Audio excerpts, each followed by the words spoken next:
জীবনে আমরা এখানে সবাই শহীদ হয়ে যাব।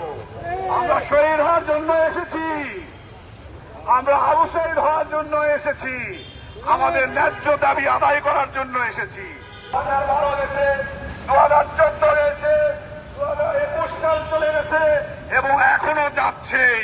তারা বিভিন্ন পলিসি অ্যাপ্লাই করে গ্রামীণ ফোনের দক্ষ শ্রমিকদেরকে বের করে দিচ্ছে, বিভিন্ন নাম দিয়ে দূরপূর্ব গ্রামীণ ফোন থেকে বের করে দিচ্ছে, তাদের স্বপ্নকে হত্যা করছে, তাদের পরিবারকে হত্যা করছে।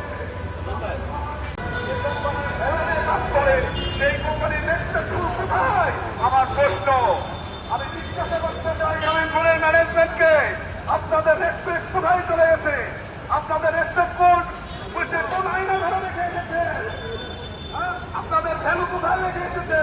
কোন আইনা ধরে করেছে? থাকবে স্বাধীন বাংলার প্রতিটি সুনাগরিক যতদিন আমাদের পাশে থাকবে, আমরা কোনো আর অন্যায় হতে দেব না। গ্রামীণ ফোনের ফাঁসিবাদ ম্যানেজমেন্টকে সংস্কার করতে হবে।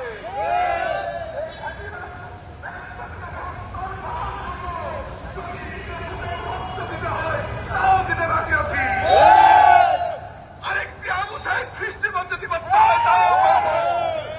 আরেকটি সৃষ্টি করতে হয়, তাও করবো। আমাদের দাবি আমরা আদায় করে ছাড়বো ইনশাআল্লাহ।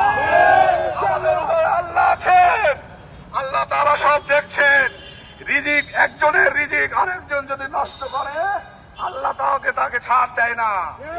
একটা কথা সবাই মনে রাখবেন, আল্লাহ তাআলা ছেড়ে দেয় কিন্তু ছাড় দেয় না। এর বিচার একদিন আল্লাহ তাআলা করবে।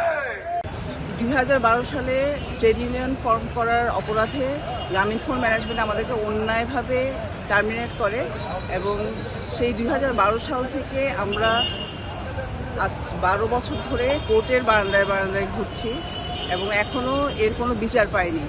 বর্তমান সরকারের কাছে আমার এই আবেদন থাকবে যে যেন আমাদের এই বিচার কার্য দ্রুত সমাধান হয়, সে ব্যাপারে আমাদেরকে যেন একটু সহায়তা করে। গ্রামীণ ফোন কর্তৃপক্ষ 2021 সালে আমাদেরকে ছাঁটাই করেন সরকারি নির্দেশনা থাকার পরেও।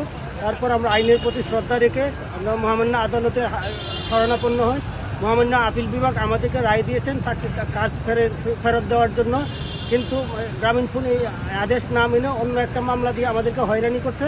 যাদের রক্তের উপর দাঁড়িয়ে, যাদের গ্রামের উপরে দাঁড়িয়ে প্রতিনিয়ত এই কোম্পানির জন্য রাত দাম পরিশ্রম করে আই করে 1 নম্বর কোম্পানি বানিয়েছে, তারপরে এই কাছের বিল্ডিং তৈরি হয়েছে। যারা শুরু থেকে এখানে আছেন, জয়েন করেছেন, সেদিন বসার জায়গা ছিল না, বেঞ্চিতে বসে অপেশ করেছে, কিন্তু আজকে এই লোকগুলোকে আনকেপাবল বলে, আনইফেক্টিভ বলে, পলিসির দান্দা তুলে আজকে ছাঁটাই করেছেন। আপনারা জানেন, তারপরে আমরা বাংলাদেশের আইনের প্রতি শ্রদ্ধা রেখে আমরা আদালতে শরণাপন্ন হয়েছি। আদালতের 1 নম্বর কোর্ট 2 নম্বর কোর্টকে বাড়িয়ে মহামান্য আপিল বিভাগ আমাদেরকে রায় দিয়েছেন। এই রায় আমরা জয়যুক্ত হয়েছি।